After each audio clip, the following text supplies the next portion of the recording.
Hey everyone, hey Geoff here. Hey, I am sitting at a charging station in the pouring rain in Auckland, New Zealand, and I've got like minutes to wait, so I thought, well, what the heck, why don't I turn on my camera and just talk with absolutely no friggin' idea what is going to come out and whether it will be good or whether it will be complete. It could be, if you're watching this, give me a dog turd in the comments or a thumbs up or say hello.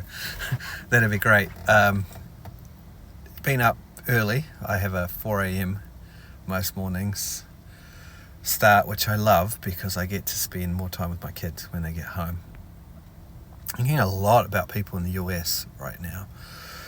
All of my work is over in the States. We help people build relationship-based businesses through having amazing conversations online, building strategically and right relationships for them, surrounding themselves with people who they love, right? Not just having this fucking big list full of people that they don't like, but actually building a more powerful, smaller sphere of people who just energize them or tell everyone about them, etc. And like I like to say, you never know where your next big break is going to come from, because your next big break is only ever one conversation away. And so if you're feeling a little bit hopeless or unsure of the future or stuck in this rut, be encouraged, because your next big break could be one human being away around the corner. And perhaps someone is watching this and they are my big next thing, right? And they want me to come speak or whatever. Totally fine. I'll do my best. Again, thinking a lot about people in the US with the tariffs and the stock market plummeting, and I get really fucked off. It's a long video, so I'm going to swear, where I hear people trying to tell those who are frightened, scared, worried, anxious, unsure, angry, annoyed. I get really annoyed when I hear others telling them, oh, don't worry, have faith, or stuff like that, because this is real stuff, man, and we have a real responsibility to take care of the world and of each other. And while people in some cases are dying, not saying they're dying right now because of tariffs, but the same attitude of don't worry, have faith, while governments are doing horrible things to people, doesn't really make a lot of sense. It just abdicates you of all your responsibility and allows you to stay safe in your little house with your little job, right? While there are people out there who are in real danger and feeling really threatened.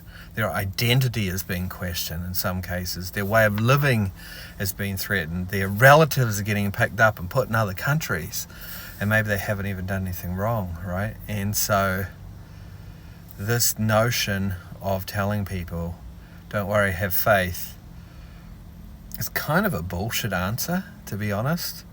It's a bullshit answer because it says, I'm not responsible for any of the stuff going on in the world. I'll just give it all to the Lord, right?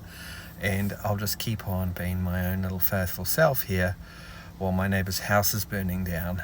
And if there is a God in heaven, I can't imagine that he loves that level of passivity from us.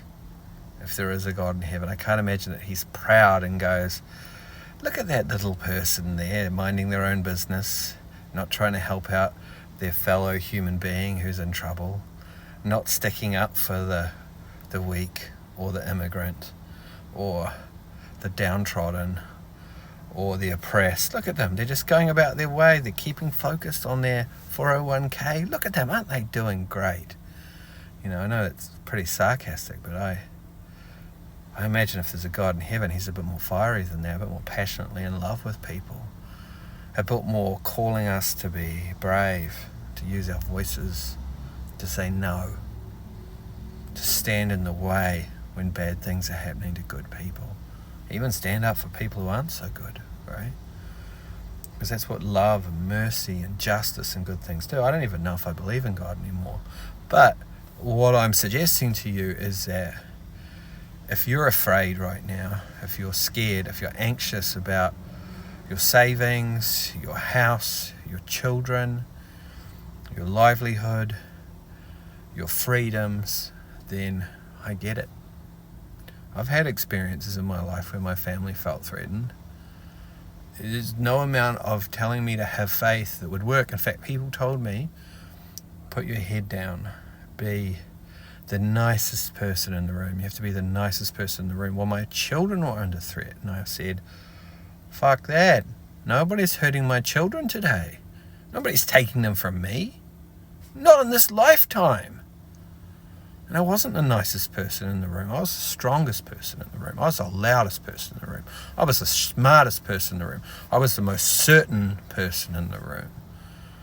Because that's what you do when there is oppression. You fight the best you can. And I'm not talking about necessarily hurting people. I'm talking about standing up for yourself and standing up for truth and for freedom and for justice for all people. And if you're feeling threatened, I'm sorry, that's not cool. And I won't remain overly quiet and focus on my 401k because I don't have one. I will keep building my business, encouraging people to have conversations, connecting deeply with people, fighting for people, living out of my heart, living a passionate life, because that's what matters at the end of the day, rich or poor, documented or undocumented, 401k or no 401k. Every human being has to look themselves in the mirror and say, did I do the right thing? Or did I keep quiet?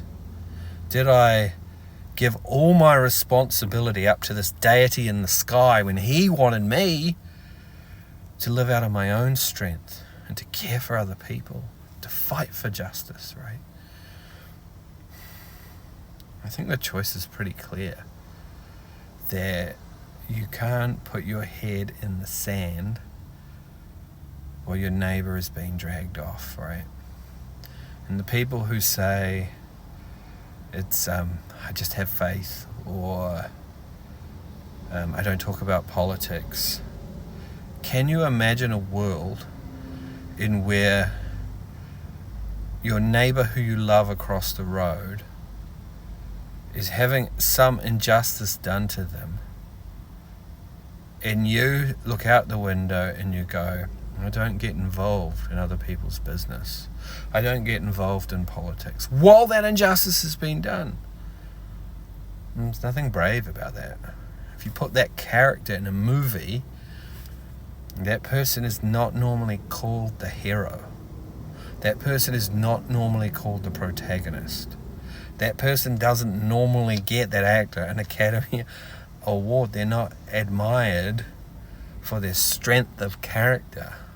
They're kind of despised. They're kind of ignored.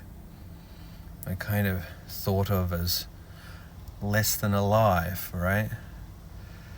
It was the people that marched across the bridge with Martin Luther King, white and black, people of all races, predominantly black people, but many white people. They were the ones who hold a place in history in their hearts, going, when I look in the mirror, I know I did the right thing. This is another one of those times coming up. When you look in the mirror, did you do the right thing? When your children talk about you, will they say proudly, my mum or my dad did the right thing? When your nieces and nephews look at you, will they say, my uncle and my auntie, they did the right thing? Because that's the legacy we're creating. That's the real 401k. That's the real thing that you leave. This notion that you, while going about your life, when there were challenges and fires, you worked hard to make the world better, not just for yourself, but for everyone. I hope that helps. My car is almost charged. Much love to you.